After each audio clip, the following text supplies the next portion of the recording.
time is weird. Not only does it pass differently for different observers, but sometimes it can even pass backwards. And that's not just in this universe, but in others too. In our everyday lives, we don't notice these effects because they're too small. But in extreme circumstances, like near a black hole, they become very noticeable. In fact, if you were to spend just a few hours near a black hole when you returned from your trip, thousands of years might have passed elsewhere in the universe. You could even use this effect to travel into the future. So let's take a closer look at how you could do that. First of all, we need to know how time works in a universe where gravity affects the flow of time. That means time passes more slowly where gravity is stronger. To see why this happens, let's take a look at what happens to light. If I shine a laser on a planet, the light will arrive at the planet at a certain time. But once it starts feeling the gravity of the planet, that light will start to slow down, so the light takes longer to reach the surface than you'd expect. The stronger the gravity, the slower the light. And since light always travels at the same speed, this means that the only thing that can change is the speed of time. This means that if you want to know how fast time is passing somewhere, all you have to do is measure how fast light is moving there. And that's exactly what scientists did when they confirmed Einstein's theory of general relativity. Now the question is, how strong does gravity need to be in order to slow time down a lot?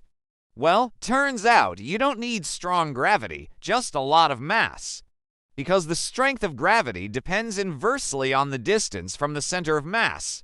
The further away you are, the weaker the gravity. So if you have a huge amount of mass close together, then there will be a strong gravitational pull close to it, but that gravitational pull will weaken very quickly with distance.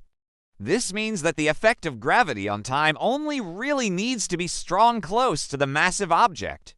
So a black hole is perfect for this because most of its mass is concentrated in a very small space at its center. But how much time would you actually save by going near a black hole? Well, it turns out that the closer you get to a black hole, the slower time passes, not just because of the gravity, but also because of the intense energy that's emitted from it called the Hawking radiation. So if you wanted to get as much time as possible in your personal time warp, you'd have to go as close to the black hole as possible. And according to calculations, if you managed to survive the journey and spent just 2 hours near the event horizon, when you came back, thousands of years would have passed for everyone else. Now you might think that you've just discovered a new way to travel through time, but unfortunately it won't work in practice.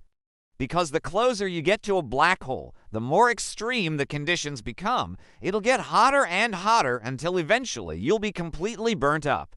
Also, you'd be exposed to unimaginably high levels of radiation. Even if you could survive those things, at some point you'd reach the event horizon, the point of no return. And once you cross that, there's no coming back. So you need to be able to travel to a black hole and back again without actually crossing the event horizon. And currently, we don't know if that's even possible. However, there is another way to use this effect for time travel, and that is to send an object into orbit around a black hole.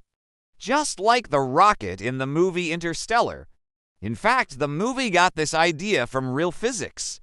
The creators of the film worked with physicist Kip Thorne to make sure that the black hole and its effects were represented as accurately as possible. And since time dilation was such an important plot device, they made sure that this part was correct. This means that in principle, we already know how to send a spaceship into the future. But the problem is that in order to keep the time dilation effect significant, the ship would have to make many orbits around the black hole, and that would take a very long time. But if we could somehow speed up this process, then we could gain access to previously unknown technology.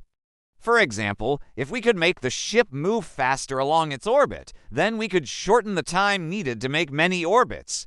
Or if we could find a way to make the black hole rotate faster, then its gravity would be stronger and it would affect the ship more. Either way, it's clear that getting this time travel technology to work would require a lot of ingenuity.